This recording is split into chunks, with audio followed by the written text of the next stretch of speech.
আমন্ত্রণ রাতের বাংলাদেশে। শুরুতেই জানাবো শিরোনাম। মাইলস্টোনে হতাহতদের পুঙ্খানুপুঙ্খ তালিকা করতে কমিটি গঠন, গুজবে কান না দেওয়ার আহ্বান গভর্নিং বডির। কাউন্সেলিং করা হবে শিক্ষার্থীদের। এরকম না যে ক্লাস চলতেছিল 30 জন বাচ্চা ক্লাসে ছিল, হঠাৎ করে এসে 30 জন বাচ্চার উপর দিয়ে বিমান চলে গেছে, এরকমও না। ঘটনাটা ছুটির পরে হলো। ছুটির পরে হওয়ার কারণে কিছু বাচ্চা গার্ডিয়ানের অপেক্ষায় ছিল, ওই বাচ্চাগুলোকে আমরা হারাইছি। তালাবদ্ধ ক্যাম্পাসের বাইরে আজও আহাজারি কান্না। সিঙ্গাপুরের বিশেষজ্ঞদের পরামর্শ চলছে দগ্ধদের চিকিৎসা। 8 জনের অবস্থা আশঙ্কাজনক। ক্রিটিক্যাল পেশেন্ট আছে এই মুহূর্তে 8 জন, আর সিভিয়ার ক্যাটাগরিতে আমাদের পেশেন্ট আছে 13 জন, আর বাকি পেশেন্টগুলো আছে আরও 23, সেটা হচ্ছে ইন্টারমিডিয়েট ক্যাটাগরিতে। অভিজ্ঞতার অভাবে সংকটে সরকার, সমর্থন দিয়ে যাবে বিএনপি, জানালেন মির্জা ফখরুল। আজ আরও 13 রাজনৈতিক দলের সাথে বৈঠক করলেন প্রধান উপদেষ্টা। চাঁদপুর আর কুমিল্লায় এনসিপির পদযাত্রা, পথসভা। আওয়ামী লীগ মাথা চাড়া দিলে ঐক্যবদ্ধভাবে প্রতিহত করার ঘোষণা। সাংবিধানিক প্রতিষ্ঠানের নিয়োগ কমিটির প্রস্তাবে অবশেষে ইতিবাচক সাড়া বিএনপির। ইসি প্রশ্নে ঐক্যমতে পৌঁছতে পারে সন্তুষ্টি রাজনৈতিক দলগুলো। অনেকেই এখনো পুরনো যে ব্যবস্থা, সেই ব্যবস্থাতেই দেশ পরিচালনার স্বপ্ন দেখে। নির্বাচন কমিশন নিয়োগের কর্তৃত্ব আর সরকারের হাতে এককভাবে থাকবে না। সংবিধানে নিয়ে আসার জন্য আইন সংশোধনের যে প্রস্তাব করা হয়েছে তার সাথে আমরা একমত না হয়ে শুধুমাত্র নির্বাচন কমিশনের ক্ষেত্রে আমরা একমত হয়েছি। যুক্তরাষ্ট্র থেকে গম কেনার সিদ্ধান্ত নিল সরকার। দাম বেশি পড়লেও মার্কিন শুল্ক ইস্যুতে সুবিধা পাওয়ার আশা অর্থ উপদেষ্টার। এছাড়াও রাতের বাংলাদেশে আরও থাকছে দুর্ঘটনার পূর্বাভাসের আড়ালে অনলাইনে জুয়ার ফাঁদ। বাংলাদেশে যুদ্ধ বিমান বিধ্বস্তের ঘটনা ঘিরে আলোচনায় ফেসবুক পেজ। ফলোয়ার শিকার মূল লক্ষ্য বলছেন গবেষকরা।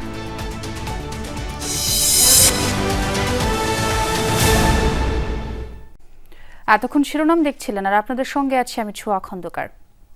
বিমান বিধ্বস্ত হওয়ার কিছু আগেই পরে ছুটির ঘণ্টা। বেশিরভাগ শিক্ষার্থী ততক্ষণে স্কুল ত্যাগ করেছে। শিক্ষকরা জানিয়েছেন, অভিভাবকদের জন্য যারা অপেক্ষা করছিল হতাহত হয়েছে তারাই। শিক্ষক আর স্টাফরাও ছিলেন সে সময়। হতাহতের তালিকা তৈরির কাজ শুরু করেছে মাইলস্টোন কর্তৃপক্ষ। Governing body chairperson Momtaz Begum Jamuna টেলিভিশনকে জানিয়েছেন, নিহতের সংখ্যা নিয়ে যা শোনা যাচ্ছে তা সত্য নয়। কাউকে বিচলিত আর বিভ্রান্ত না হওয়ার আহ্বান তার। জানান, শিক্ষার্থীদের কাউন্সিলিং এর ব্যবস্থা করা হচ্ছে। গভর্নিং বডি চেয়ারপারসনের সাথে কথা বলেছেন সহকর্মী আখলাকুস সাফা। বিমানটি যখন আছড়ে পড়ে মাইলস্টোনের হায়দার আলী ভবনে, ততক্ষণে স্কুল ছুটি হয়েছে। স্কুল কর্তৃপক্ষ জানায়, শিক্ষার্থীদের একটা অংশ আগেই স্কুল ত্যাগ করে। যাদের অভিভাবকরা নিয়ে যাবেন তারাই মূলত ছিল স্কুলে। স্কাই, ক্লাউড, ময়না, দোয়েল নামের ক্লাসরুমগুলো বিধ্বস্তের শিকার। কেউ ছিল ক্লাসে, কেউ ছিল করিডোরে, কেউ দোলনায় খেলছিল বা সিঁড়িঘরে ছুটোছুটি করছিল। সাথে ছিলেন স্কুলের আয়ারাও। দ্বিতীয় তলায় পুড়েছে 2টি ক্লাসরুম ও একটি টিচার্স রুম। বিমানটা এমন জায়গায় ক্র্যাশ করেছে যে সিঁড়ি রুম ছিল, সিঁড়ি রুম দিয়ে আসলে বের হওয়ার মতো অবস্থা ছিল না। এজন্য দক্ষিণ পাশ উত্তর পাশের যে রুমগুলো ছিল, ওই রুমগুলোর বাচ্চাগুলো মোটামুটি সেফ ছিল। যে যার মতো করে পারছে, গ্রিল ভাঙা, গ্রিলের তালা ছিল উইন্ডোর মতো, তালা ভাঙা। তারপরে একটা মই এনে 3 তলায় উঠা। হোস্টেলের বাচ্চারা পিছন থেকে হোস্টেলের বাচ্চারা মানে চেষ্টা করছে গ্রিল ভাঙার। এভাবে আমরা কিন্তু অনেক বাচ্চাকে উদ্ধার করতে পেরেছি। ছুটির সময় কোঅর্ডিনেটর মাহরিন গেটের সামনে দাঁড়িয়ে থেকে বাচ্চাদের অভিভাবকদের হাতে বুঝিয়ে দিতেন। সেদিন নিজেকে পুড়িয়ে প্রাণ বাঁচান অন্তত 20 শিশুর। শেষমেশ আর বাঁচানো যায়নি জাতির সামনে আত্মত্যাগের অনন্য এক দৃষ্টান্ত গড়ে যাওয়া মাহরিনকে। ক্লাসের উপস্থিতি, আইডি কার্ড সহ নানান আলামত নিয়ে নিহত আহতদের পূর্ণাঙ্গ তালিকা শুরু করেছে মাইলস্টোনের তদন্ত কমিটি। আছেন অভিভাবক ও সিনিয়র শিক্ষার্থীরাও। এরকম না যে ক্লাস চলতেছিল 30 জন বাচ্চা ক্লাসে ছিল, হঠাৎ করে এসে 30 জন বাচ্চার উপর দিয়ে বিমান চলে গেছে, এরকমও না। ঘটনাটা ছুটির পরে হলো। ছুটির পরে হওয়ার কারণে কিছু বাচ্চা গার্ডিয়ানের অপেক্ষায় ছিল, ওই বাচ্চাগুলোকে আমরা হারাইছি। গভর্নিং বডির চেয়ারপারসন মাহফুজা বেগমের সঙ্গে কথা হয় যমুনা নিউজের। হতাহতের সংখ্যা নিয়ে বিচলিত না হওয়ার আহ্বান তার। কোনো কিছুতে আমরা বিচলিত তো হওয়ার জন্য কালকে ও বললো যে এখন ওখানে ওরা বললো যে কি কাউন্সিলিং করার জন্য ওরা এখন আবার লোক আনছে, যে বাচ্চারা যদি ঘাটে গিয়ে থাকে তাহলে পরে এটা তাদেরকে বোঝানো উচিত। আমরা আর কি তো এরকম তো আছি, তো কালকে পশ্চিম মধ্যে হয়তো ডেভেলপমেন্ট বুঝতে পারবেন। সন্ধ্যা ৭টা পর্যন্ত আইএসপিআর এর দেয়া তথ্যে এ ঘটনায় মৃতের সংখ্যা ৩২, আহত ১৫০ শতাধিক। বার্ন ইনস্টিটিউটে ৮ জনের অবস্থা বেশি আশঙ্কাজনক। আখলাকুস সাফা, যমুনা নিউজ, ঢাকা। চোখের সামনে আগুনে পুড়ে প্রাণ গেছে অনেকের, বিশ্বাস করতে পারছেন না নিজের বেঁচে ফেরাকে। এমন এক ধরনের ট্রমার মধ্যে আছে মাইলস্টোন স্কুলের শিক্ষার্থীরা। অভিভাবকরা জানালেন স্কুলের সামনে ছুটে আসতে চাইছে তাদের সন্তানরা। এদিকে আজ দর্শনার্থী সাংবাদিক কাউকে ক্যাম্পাসের ভেতরে প্রবেশ করতে দেয়া হয়নি। কর্তৃপক্ষ জানায় স্কুল খোলার বিষয়ে সিদ্ধান্ত নেওয়া হবে রোববার। বাবা মা কলেজের হোস্টেলে থাকা সন্তানকে নিয়ে বাসায় চলে যাচ্ছেন। ক্লাস শুরু হতে দেরি হবে, তাই সন্তানকে আর দূরে রাখতে চাইছেন না তারা। বাবা আমি নিরাপদে আছি, ভালো আছি, আমার কোনো সমস্যা হয়নি। তখন আমি একটু হলাম, তারপরে আমি চলে আসবো, কিন্তু আমি আসতে পারলাম না। কালকে আসছি, আইসে আপনি নিয়ে যাচ্ছি। ওনারা ফোন করলে আবার নিয়ে আসবো আর কি, পরীক্ষা চলতেছে তো যখন পরীক্ষা আবার হবে তখন আবার আসবো আর কি। রাজধানীর দিয়াবাড়ির মাইলস্টোন স্কুল অ্যান্ড কলেজে ভয়াবহ বিমান দুর্ঘটনার তৃতীয় দিনেও অনেকেই আসছেন স্কুলের সামনে। শিক্ষার্থী, অভিভাবক থেকে শুরু করে আশপাশের মানুষজন আসছেন স্কুলটির সামনে। আমার মেয়েকে নিয়ে আসছি, জাস্ট আসলে খুব খারাপ লেগেছে শুনে। আমার অনেক টিচার আহত হয়েছে, আমার ছোট ভাই বোনের আহত হয়েছে। ডক্টর ইউনুস কাছে আমাদের আকুল আবেদন, উনি যেন আমাদের একটু সেভে রাখে।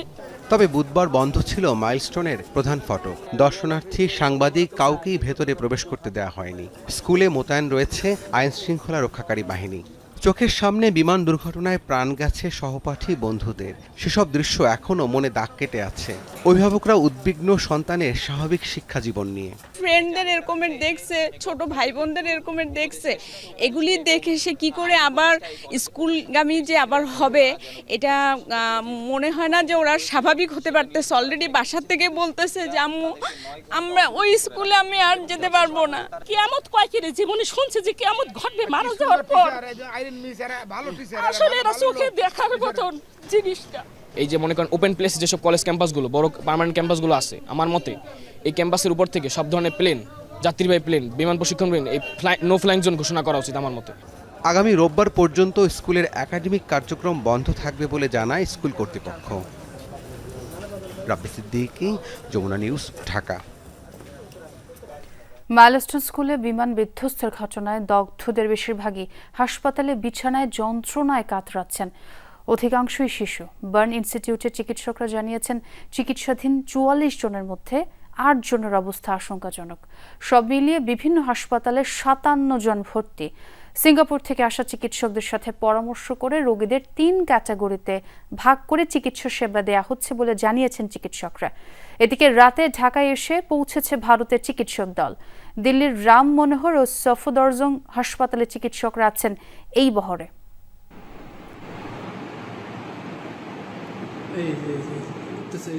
Milestone school and college campus. যুদ্ধবিমান বিধ্বস্তের আগে মাঠে খেলছিল কিছু শিক্ষার্থী। ঠিক সেই মুহূর্তেই আছড়ে পড়ে বিমানটি। এ সময় দিক বিদিক ছুটোছুটি করতে দেখা যায় তাদের।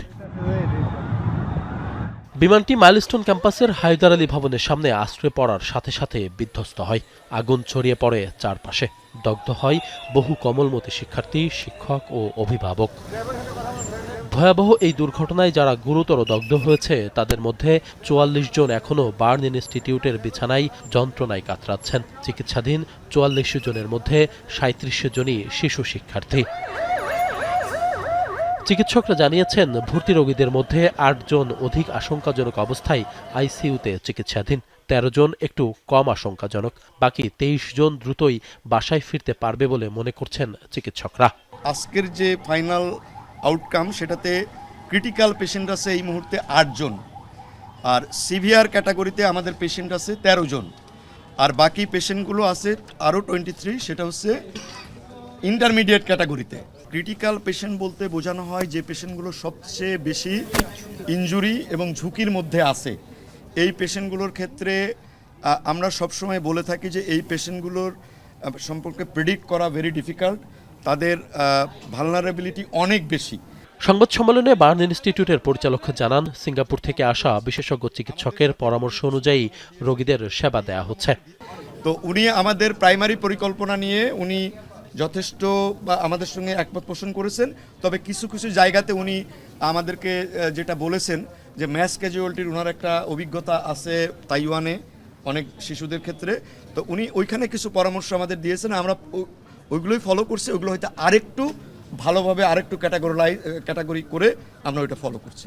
আসলে খুব বেশি পার্থক্য এর কথা উনি বলেননি, তবে কিছু জিনিস গোছানোভাবে আরও একটু প্রক্রিয়াগতভাবে আমরা 12 ঘন্টা জায়গায় 6 ঘন্টা করব কি 7 ঘন্টা করব, এইরকম কিছু চেঞ্জেস আছে। উন্নত চিকিৎসার জন্য কাউকে বিদেশে নেয়ার প্রয়োজন কিনা তা আগামী 48 ঘন্টার আগে বলা সম্ভব নয় বলেও জানান তিনি। আগামী 48 ঘন্টার আগে হয়তো এই ডিসিশনটা আমাদের পক্ষে কারোর পক্ষেই ফাইনালি বলাটা বোধ হয় সম্ভব হবে না। আশিক মাহমুদ, যমুনা নিউজ, ঢাকা। নিজের পদত্যাগের অভিপ্রায় নেই, কাজের ব্যত্যয় হয়েছে, সরকার এমন মনে করলে পদত্যাগ করবেন। সচিবালয় পদত্যাগ ইস্যুতে সাংবাদিকদের এসব কথা বলেন শিক্ষা উপদেষ্টা সিআর আবরার। বলেন, পরীক্ষা পেছানোর মতো সিদ্ধান্ত হুট করে নেওয়া যায় না। শিক্ষা সচিবকে প্রত্যাহারের বিষয়টি জানা ছিল না উপদেষ্টার। এইচএসসি পরীক্ষা বিলম্বে স্থগিতের কারণে সোমবার মধ্যরাত থেকেই ফুঁসেছিলেন শিক্ষার্থীরা। মঙ্গলবার ঘটনাস্থল মাইলস্টোন স্কুল অ্যান্ড কলেজে গেলে 9 ঘন্টা অবরুদ্ধ থাকতে হয় আইন ও শিক্ষা উপদেষ্টাকে। যুদ্ধবিমান দুর্ঘটনায় নিহত আহত শিক্ষার্থীদের সঠিক তথ্য প্রকাশ এবং শিক্ষা উপদেষ্টার পদত্যাগের দাবিতে একই সময়ে সচিবালয়ে ঘেরাও করে বিক্ষোভ করেন একদল শিক্ষার্থী। ধাওয়া পাল্টা ধাওয়া হয় পুলিশের সাথে। এসব বিষয় নিয়ে দুপুরে সচিবালয়ে সাংবাদিকদের মুখোমুখি হন শিক্ষা উপদেষ্টা। বলেন, এ ঘটনায় মন্ত্রণালয়ের কাজের কোনো ব্যত্যয় হয়নি, নিজে থেকে পদত্যাগের ইচ্ছেও নেই তার। সেক্রেটারি রিজাইন করেছেন, সেটা উচ্চতর একটা কমিটির সিদ্ধান্ত এবং আমি সারাদিনের সেই সিদ্ধান্তের সঙ্গে আমি যুক্ত ছিলাম না। দ্বিতীয়ত হচ্ছে, আমার চাওয়া হয়েছে, আমি নিজের থেকে করার কোনো অভিপ্রায় নেই, কারণ আমি এখানে আমার কাজের কোনো এখানে ব্যত্যয় হয়েছে বলে আমি মনে করি না। আমার তো নিয়োগকর্তাও রয়েছেন, তারাও যদি এখানে মনে করেন যে এখানে ব্যত্যয় ঘটেছিল, তো আমাকে যেতে বললে আমি অবশ্যই চলে যাব। কেউ নিখোঁজ থাকলে ঘটনার দিন উপস্থিত শিক্ষক শিক্ষার্থীদের তালিকা ধরে তা বের করার নির্দেশনা দেয়া হয়েছে বলেন শিক্ষা উপদেষ্টা। ইনস্ট্রাকশন দিয়েছে স্কুলকে, তো আপনারা ইমিডিয়েটলি ছাত্রদের কাছে সেই লিস্টটা দেন এবং তাদেরকে প্রশমিত হোক, তারা বের করুক, এবং যদি কোনো থাকে মানে এই ব্যাপারে মিসিং পারসন থাকে, obviously authorities have to account for that. পরীক্ষা পেছানোর ক্ষেত্রে বিলম্ব হওয়ার কারণও ব্যাখ্যা করেন শিক্ষা উপদেষ্টা।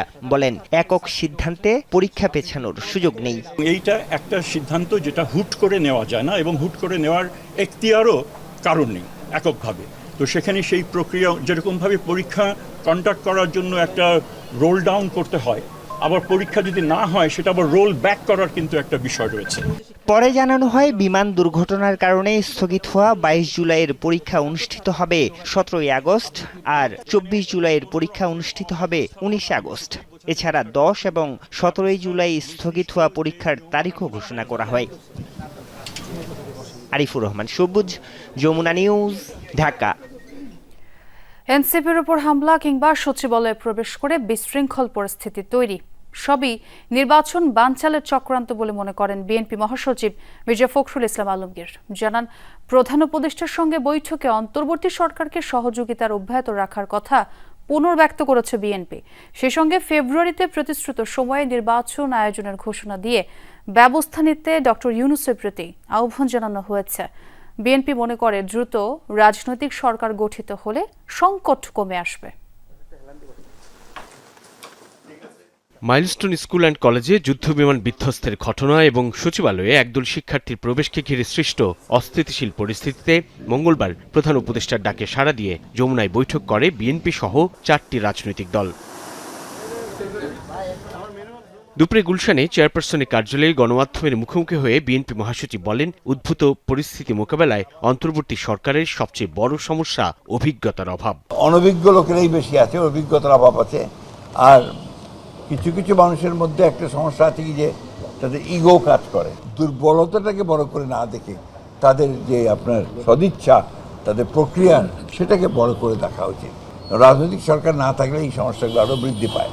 সেই জন্য আমরা সেটাই বলেছি। মির্জা ফখরুল জানান, মাইলস্টোন ট্র্যাজেডিকে দুর্ঘটনা হিসেবেই দেখছে অন্তর্বর্তী সরকার এবং বিএনপি। আমরা দেখছি দুর্ঘটনা, তারাও দুর্ঘটনা দেখছি, এটা দুর্ঘটনা ছাড়া আর কিছু হতে পারে না। বিএনপি মহাসচিব বলেন যে জুলাই আগস্টে আওয়ামী সরকারের পতন ঘটেছিল 1 বছরের ব্যবধানে, সেই সময়ে ফ্যাসিস্ট শক্তি উত্থানের শঙ্কা দেখা গেছে। ফেব্রুয়ারির মাঝামাঝি সময়ে নির্বাচন দেওয়া হবে, সেটা আমরা মনে করি যে ওনারা যে অতি দ্রুত সেই ব্যবস্থা গ্রহণ করা উচিত। এই ব্যাপারে ঘোষণা দিয়ে আপনার কোনো যেন আর অ্যাম্বিগুইটি না থাকে, অস্পষ্টতা না থাকে, সেই ব্যবস্থাটা নেওয়া উচিত। সেটা আমাদের তরফ থেকে আমরা সেটা বলে এসেছি। তিনি বলেছেন তিনি সেই ব্যবস্থাটা নেবেন। গোপালগঞ্জে এনসিপির উপর হামলার ঘটনা কিংবা সচিবালয় ঘিরে বিশৃঙ্খলাও নির্বাচন বানচালের চক্রান্ত হতে পারে বলে মনে করেন তিনি। গোপালগঞ্জের ঘটনা এটা ডেফিনেটলি আপনার সঙ্গে রাজনীতি জড়িত, নির্বাচনকে বানচাল করার একটা চক্রান্তের মধ্যে অবশ্যই আছে।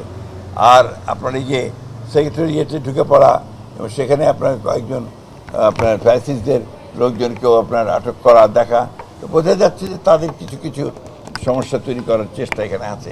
রাজনৈতিক দলগুলোর মধ্যে বাকযুদ্ধ চললেও ফ্যাসিবাদ বিরোধী ঐক্য অক্ষুণ্ণ আছে বলেও মত মির্জা ফখরুলের। বকাবকি এগুলো না, এগুলো তো রাজনীতির একটা থাকবেই। রাজনীতি মানেই হচ্ছে প্রতিপক্ষকে ঘায়েল করার চেষ্টা করা। এর আগে বিএনপি মহাসচিবের সঙ্গে বৈঠক করে জাতীয়তাবাদী ক্ষুদ্র জাতিগোষ্ঠী দলের নেতারা। বৈঠকে বিএনপি ঘোষিত রেইনবো নেশন গড়ার প্রতিশ্রুতি তুলে ধরতে 30 আগস্ট ময়মনসিংহে সমাবেশ করার সিদ্ধান্ত নেওয়া হয়। সেই সমাবেশকে কি করে সফল করা যায় সেই বিষয়ে তারা এখানে আলোচনা করেছেন। সাইফুদ্দিন রবিন, যমুনা নিউজ, ঢাকা। জাতীয় নির্বাচনের মাধ্যমে চলমান রাজনৈতিক অস্থিরতা বন্ধ ও সংকট কমতে পারে বলে মনে করে বেশ কয়েকটি রাজনৈতিক দল। এজন্য প্রধান উপদেষ্টার সাথে বৈঠকে আগামী 5 আগস্ট জাতীয় নির্বাচনের সুনির্দিষ্ট তারিখ ঘোষণার দাবি জানিয়েছে দলগুলোর নেতারা। এনসিপির প্রতি নজিরবিহীন সহযোগিতায় অন্তর্বর্তী সরকারের নিরপেক্ষতা প্রশ্নবিদ্ধ বলেও মনে করেন তারা। বলেন, দায়িত্বশীল আচরণ না করায় সরকারের গ্রহণযোগ্যতা কমে গেছে।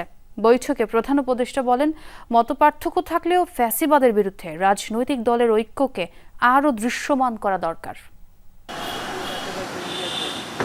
দেশের সাম্প্রতিক পরিস্থিতি নিয়ে দ্বিতীয় দিনে 13টি রাজনৈতিক দলকে আমন্ত্রণ জানান প্রধান উপদেষ্টা ডক্টর মোহাম্মদ ইউনূস। রাষ্ট্রীয় অতিথি ভবন যমুনায় দুপুর 3টায় শুরু হয়ে বৈঠকটি চলে 1.5 ঘণ্টা। বৈঠকে প্রধান উপদেষ্টা বলেন, ফ্যাসিবাদ বিরোধী রাজনৈতিক দলগুলোর অনৈক্যের সুযোগ কাজে লাগাতে তৎপর রয়েছে পরাজিত শক্তি। বৈঠকে মাইলস্টোনে বিমান বিধ্বস্ত ও সচিবালয় হামলায় সরকারের ভূমিকা প্রশ্নবিদ্ধ বলে জানানো হয়। এছাড়া সংকট ছাড়া অন্যান্য সময়ে রাজনৈতিক দলগুলোকে গুরুত্ব না দেয় অন্তর্বর্তী সরকারের সমালোচনা করেন নেতারা। এখন পর্যন্ত এই সরকার কাউকে বহিষ্কার করেছে, কোনো উপদেষ্টার ব্যাপারে পদক্ষেপ নিয়েছে, সে ধরনের কোনো ব্যাপার নাই। এই সরকার যখন খুব বিপদে পড়ে আর সামলাতে পারছে না, টালমাটাল অবস্থা, তখন রাজনৈতিক দলগুলোকে আমাদেরকে ডেকে এখানে দেখায় যে এরা সবাই আমার সাথে আছে। চলমান সংকট নিরসনে বৈঠক থেকে দ্রুত নির্বাচনের তারিখ ঘোষণার পরামর্শ আসে। সুনির্দিষ্ট নির্বাচনের তারিখ ঘোষণা করার জন্য নির্বাচন কমিশনকে বলে দেন 5 আগস্ট অথবা তার পরবর্তী সময়ের মধ্যেই দ্রুততম সময়ে সরকার এ বিষয়ে সুনির্দিষ্ট তারিখ ঘোষণা করবেন বলে আমরা আশা করি। একটি সুষ্ঠু নির্বাচন যখন সামনে এগিয়ে আসবে, তখন পতিত স্বৈরাচারের পক্ষ থেকে নানা রকম উস্কানিমূলক আচরণ করা হবে। সেগুলো যদি এখন থেকে শক্ত হাতে দমন না করেন, তাহলে আমাদের পক্ষে একটা সুষ্ঠু নির্বাচন জাতি উপহার পাবে, এটা আমরা বিশ্বাস করি না। এনসিপির রাজনৈতিক কর্মকাণ্ডে বিপুল অর্থে রাষ্ট্রীয় নিরাপত্তা দেয়া নিয়ে বৈঠকে প্রশ্ন তোলে বিভিন্ন দল। এই এনসিপি যেখানেই মিটিং করতে যায়, মিলিটারি প্রহরা, র্যাবের প্রহরায় সাংগঠনিক কর্মকাণ্ড করার জন্য সুযোগ পাচ্ছে। বিশেষ কোনো দল, কোনো মতাদর্শ অংশকে মদদ যোগানোটা সরকারের কাজ না। এত বিপুল জনপ্রিয় এবং জনসমর্থিত সরকার যদি কোনো দিকে হেলে যায়, তাহলে তাদের প্রতি জনগণের সমর্থন কিন্তু সরে যাবে, যার ফলে আগামীতে কিন্তু প্রশ্ন তৈরি হতে পারে যে এই সরকারের অধীনে সুষ্ঠু নির্বাচন হবে কিনা। কোনো কোনো দল জাতীয় সনদ বাস্তবায়নে আগামী সংসদকে বাধ্য করতে সরকারকে অধ্যাদেশ জারির সুপারিশ করে। আরেফিন শাকিল, যমুনা নিউজ, ঢাকা। মাইলস্টোনের ঘটনার নিরপেক্ষ তদন্ত হতে হবে। কেন ব্যবহারের অনুপযোগী যুদ্ধ বিমান দিয়ে প্রশিক্ষণ দেয়া হয়, সেটার জবাবদিহি করতে হবে সরকারকে। কুমিল্লায় এনসিপির জুলাই পদযাত্রায় এমনটাই বলেছেন দলটির দক্ষিণাঞ্চলের মুখ্য সংগঠক হাসনাত আব্দুল্লাহ। এর আগে চাঁদপুরে দলটির উত্তরাঞ্চলের মুখ্য সংগঠক সার্জিস আলম বলেন, রাজনৈতিক দলগুলোর মধ্যে মতবিরোধ থাকতেই পারে, তবে সেই সুযোগ নিয়ে আওয়ামী লীগ বা তাদের দোসররা মাথাচাড়া দিতে চাইলে প্রতিহত করা হবে ঐক্যবদ্ধভাবে। মাইলস্টোনে বিমান বিধ্বস্তের ঘটনায় রাষ্ট্রীয় শোক পালন শেষে আজ থেকে আবারও শুরু হয়েছে এনসিপির মাসব্যাপী জুলাই পদযাত্রা। সকালে চাঁদপুরের সার্কিট হাউসে অভ্যুত্থানে নিহতের স্বজনদের সাথে সাক্ষাৎ করেন এনসিপি নেতারা। এরপর পানি উন্নয়ন বোর্ডের সামনে থেকে শুরু হয় শোকযাত্রা। দুপুরে শহরের বাসস্ট্যান্ড এলাকায় হয় পথসভা। পথসভায় দলের উত্তরাঞ্চলের মুখ্য সংগঠক বলেন, রাজনৈতিক দলগুলোর মধ্যে মতবিরোধ থাকতে পারে, কিন্তু সেই সুযোগে পতিত স্বৈরাচার বা তাদের দোসররা অরাজকতা সৃষ্টি করলে মেনে নেওয়া হবে না। এ সময় স্বাস্থ্য উপদেষ্টার সমালোচনা করেন এনসিপির দক্ষিণাঞ্চলের মুখ্য সংগঠক। আমাদের অনেক মত থাকতে পারে, ফ্যাসিস্ট বিরোধী যারা লড়াই করেছি, মত পার্থক্য থাকতে পারে, কিন্তু সেই সুযোগ নিয়ে আওয়ামী লীগ এবং তাদের দোসর আমাদের মধ্যে ঢুকে অরাজকতা তৈরি করবে, সেই সুযোগ আমরা এই বাংলাদেশে আর দিব না। উনি ডক্টর মোহাম্মদ ইউনূসের ভাই ব্রাদার কোথায় আসছে?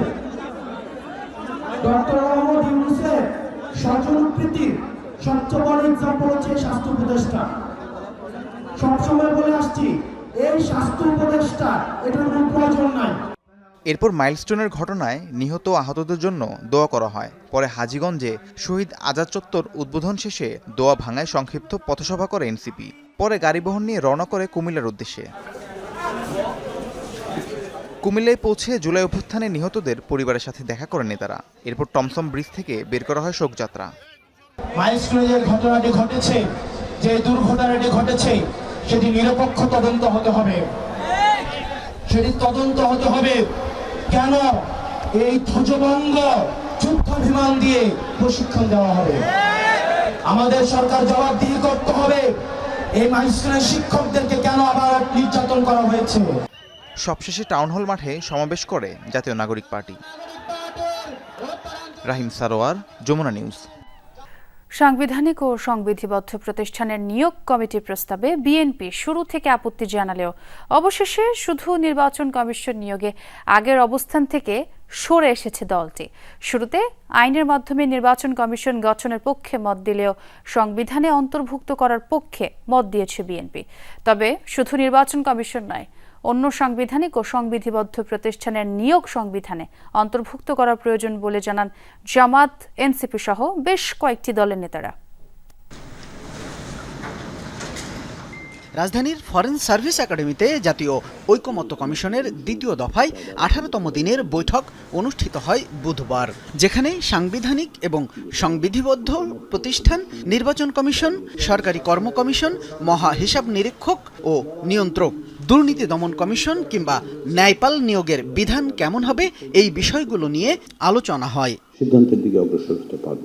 4টি কমিশনের বিষয়ে কোনো ছাড় দিতে রাজি না হলেও নির্বাচন কমিশনের নিয়োগের প্রক্রিয়া সংবিধানে অন্তর্ভুক্তির পক্ষে মত দেয় বিএনপি। পরে ব্রিফ করেন অধ্যাপক আলী রিয়াজ। নির্বাচন কমিশন সংক্রান্ত আলোচনা সম্পূর্ণ করতে পেরেছি এবং সংবিধানের 7ম অনুচ্ছেদে যে নির্বাচন গঠন বিষয়ে বিধান আছে, সেগুলো আলাপ আলোচনার মধ্য দিয়ে একটি ঐকমত্যে উপনীত হতে পেরেছি। নির্বাচন কমিশনের বিষয়ে ঐক্যমতে পৌঁছাতে পারায় সন্তুষ্টি প্রকাশ করেন রাজনৈতিক দলের নেতারা। আইন করা দরকার যাতে স্বচ্ছতার সাথে আরো ভালো মানুষকে, ভালো টিমকেই আমরা এখানে দায়িত্ব দিই। নির্বাচন কমিশন নিয়োগের কর্তৃত্ব আর সরকারের হাতে এককভাবে থাকবে না। বিএনপির স্থায়ী কমিটির সদস্য সালাউদ্দিন আহমদ বলেন, নির্বাচন কমিশন গঠন প্রক্রিয়া সংবিধানে অন্তর্ভুক্ত করা হলে নির্বাহী বিভাগের পক্ষপাতিত্ব থাকবে না। এদিকে জাতীয় নাগরিক পার্টির সদস্য সচিব আক্তার হোসেন বলেন, অনেক দল পুরনো পদ্ধতিতেই দেশ পরিচালনা করতে চায়। অনেকেই এখনো পুরনো যে ব্যবস্থা, সেই ব্যবস্থাতেই দেশ পরিচালনার স্বপ্ন দেখে।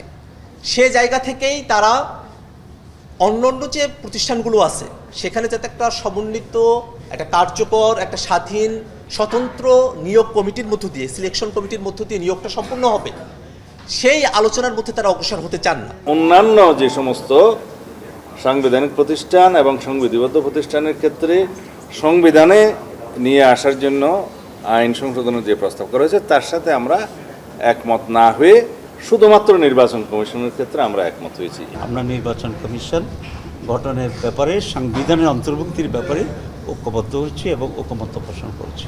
এর আগে বৈঠকের শুরুতে মাইলস্টোন ইস্যুতে সরকারের আচরণের প্রতিবাদে সিপিবি, বাসদ ও বাংলাদেশ জাসদের 10 মিনিটের প্রতীকী ওয়াকআউটের মধ্য দিয়ে শুরু হয় জাতীয় ঐকমত্য কমিশনের সভা। শামীম রেজা, যমুনা নিউজ, ঢাকা। বিপ্লবের কৃতিত্ব দেশের আপামর জনগণের, অভ্যুত্থানের মাস্টার মাইন্ড কেউই নয়, এমনটাই মন্তব্য করেছেন জামাত ইসলামীর আমির ডাক্তার শফিকুর রহমান। বিকেলে সিলেটের বিয়ানীবাজারে দলটির জনশক্তি সমাবেশে আগামী বছরের প্রথমেই নির্বাচনের দাবি জানান জামাতের আমির। বলেন, নির্বাচন না হলে দেশে কিছু সমস্যা তৈরি হবে, তবে কোনো দুর্বল নির্বাচন নয়, বরং লেভেল প্লেইং ফিল্ড ও কালো টাকা ছড়াছড়ি মুক্ত ভোটের পরিবেশ চান তিনি। এছাড়াও ডাক্তার শফিকুর অভিযোগ করেন, যারা এতদিন দেশ চালিয়েছে তারা জনগণের কথা ভাবেনি। দুর্নীতিবাজদের কারণে বিদেশে ও দেশের সুনাম ক্ষুণ্ণ হয়েছে বলেও মন্তব্য করেন তিনি।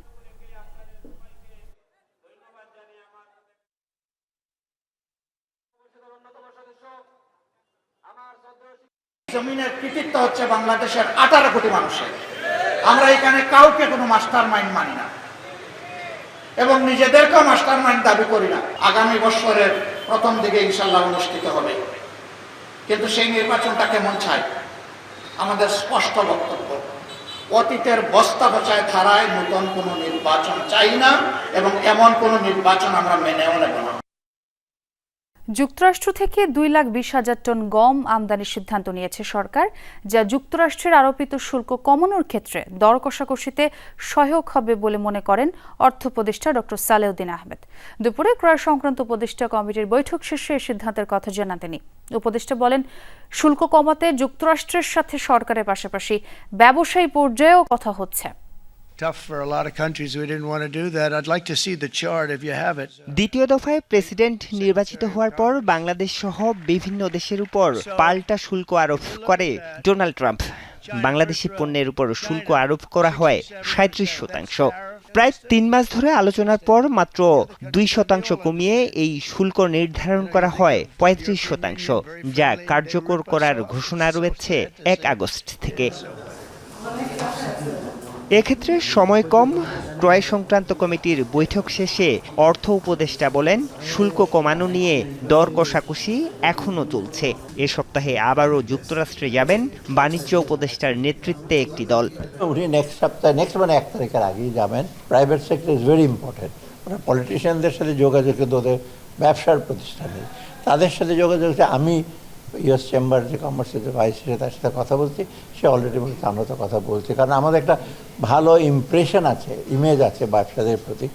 উপদেষ্টা জানান, যুক্তরাষ্ট্র থেকে 2,20,000 মেট্রিক টন গম আমদানির সিদ্ধান্ত হয়েছে ক্রয় সংক্রান্ত উপদেষ্টা কমিটির সভায়। দাম কিছুটা বেশি হলেও এই সিদ্ধান্ত আরোপিত শুল্ক কমাতে সহায়ক হবে মনে করছেন অর্থ উপদেষ্টা। দাম বাড়বে, কিন্তু কিছুটা অ্যাডভান্টেজ আছে। আমি দুটো যুক্তি তো দিলাম, একটা ডাইভার্সিফাই করছি, ওদের ইম্পিউরিটিসটা একটু কম, প্রোটিন কন্টেন্ট একটু বেটার, আমি বলবো না একেবারে খুব বিরাট, তবে বেটার আর কি একটু। আর থার্ড হলো আপনার আমাদের নেগোসিয়েশনের জন্য আমাদের কিছু আনতে হবে, ট্রেড ডেফিসিটটা কমাবার জন্য, এটা সহায়ক হবে আমাদের নেগোসিয়েশনের জন্য। ক্রয় সংক্রান্ত উপদেষ্টা কমিটির সভায় সার এবং এলএনজি আমদানির সিদ্ধান্তও নেওয়া হয়েছে। আরিফুর রহমান সবুজ, যমুনা নিউজ, ঢাকা। দুর্ঘটনার পূর্বাভাস আর পূর্বানুমানের নামে চলছে অনলাইন জুয়া। মাইলস্টোন কলেজে বিমান বিধ্বস্তের ঘটনা ঘিরে সম্প্রতি আলোচনায় আসে অ্যানোনিমাস মেইন পেজ নামের একটি ফেসবুক পেজ। এরপরই বিষয়টি যাচাই বাছাই শুরু করে গণমাধ্যম এবং প্রযুক্তি বিষয়ক বিভিন্ন গবেষণা প্রতিষ্ঠান। তেমনই একটি সংস্থা ডিসমিস ল্যাব বলছে, পূর্বানুমানের নামে ফলোয়ার সংখ্যা বাড়ায় এসব পেজ, তারপর ফলোয়ারদের কাছে বিক্রি করে অনলাইন জুয়ার টিকিট। মাইলস্টোন কলেজে বিমান দুর্ঘটনায় শোকাবহ পুরো দেশ। সন্তান হারিয়ে একদিকে চলছে অভিভাবক আর শিক্ষকদের আহাজারি, অন্যদিকে জাতীয় বার্ন ইনস্টিটিউট সিএমএইচ সহ হাসপাতালে চিকিৎসাধীন অনেকেই জীবন মৃত্যুর সন্ধিক্ষণে।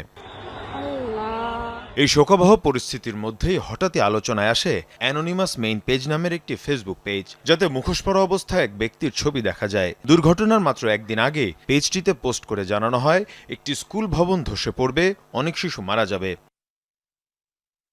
দুর্ঘটনার পর ভাইরাল হয় এই পোস্ট, ছড়িয়ে পড়ে নানা জল্পনা কল্পনা, ষড়যন্ত্র তত্ত্ব।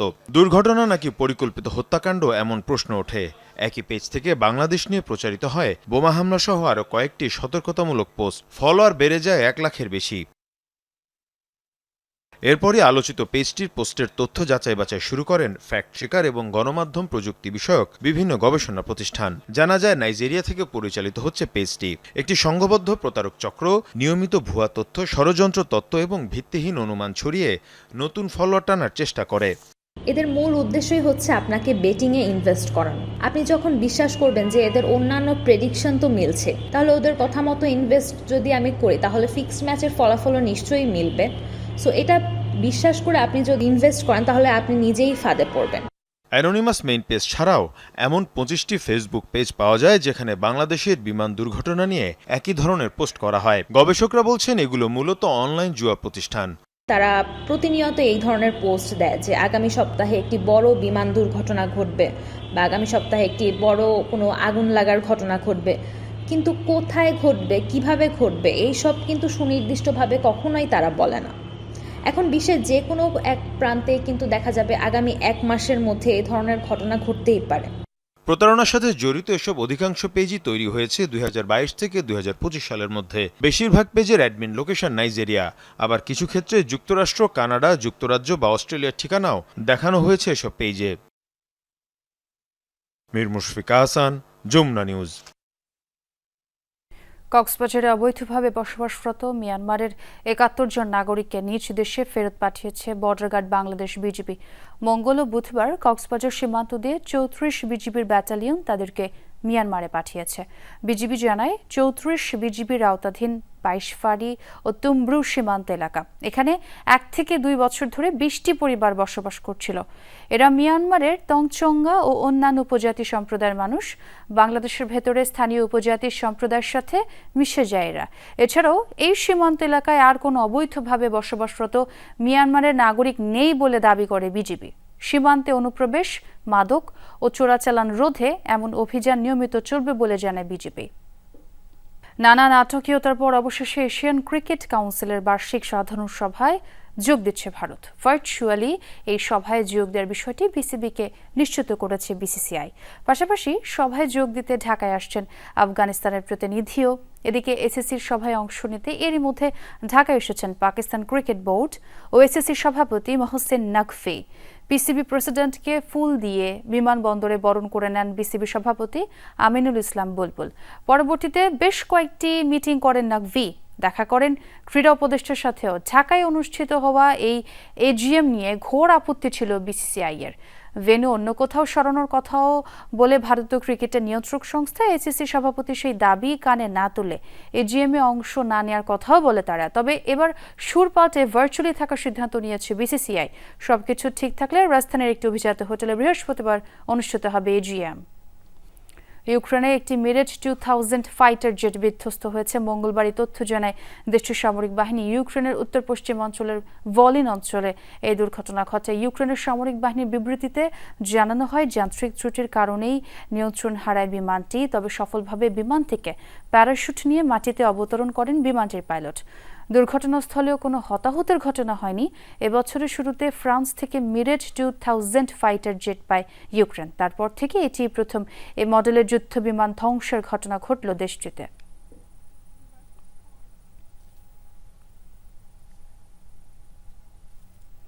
অত্যাধুনিক যুদ্ধবিমান ইউরোফাইটার টাইফুন ব্যবহারের অনুমতি পেল তুরস্ক।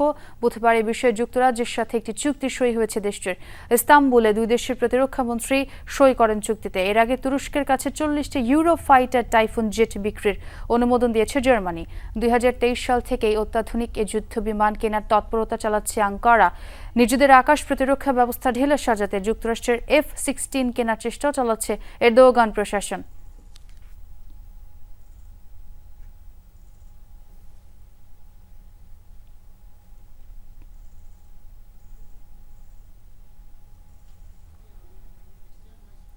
ইসরায়েলি প্রধানমন্ত্রী বেনিয়ামিন নেতানিয়াহুকে হত্যার ষড়যন্ত্রে জড়িত থাকার সন্দেহে এক নারীকে আটক করেছে দেশটির নিরাপত্তা সংস্থা শিন বেত। নিরাপত্তা বাহিনী জানিয়েছে, নেতানিয়াহুর নিরাপত্তা সম্পর্কিত তথ্য সংগ্রহের চেষ্টা করেছিলেন সত্তরার্ধ ওই নারী। ইসরায়েলি গণমাধ্যম প্রতিষ্ঠান ক্যানের প্রকাশিত এক প্রতিবেদনে বলা হয়, সরকার বিরোধী আন্দোলনে জড়িত এই নারী একটি বিস্ফোরক ব্যবহার করে প্রধানমন্ত্রীকে হত্যার ষড়যন্ত্রে লিপ্ত ছিলেন বলে সন্দেহ করা হচ্ছে। এর জেরে 2 সপ্তাহ আগে আটক করা হয় তাকে, তবে জিজ্ঞাসাবাদের পর শর্ত সাপেক্ষে দেওয়া হয় মুক্তি। প্রধানমন্ত্রী ও সরকারি ভবনগুলোর কাছাকাছি যেতে আরোপ করা হয় নিষেধাজ্ঞা। বৃহস্পতিবার তার বিরুদ্ধে সন্ত্রাসী কর্মকাণ্ডে লিপ্ত হওয়ার ষড়যন্ত্রের অভিযোগে অভিযোগপত্র দাখিল করা হবে বলেও জানিয়েছে ক্যান।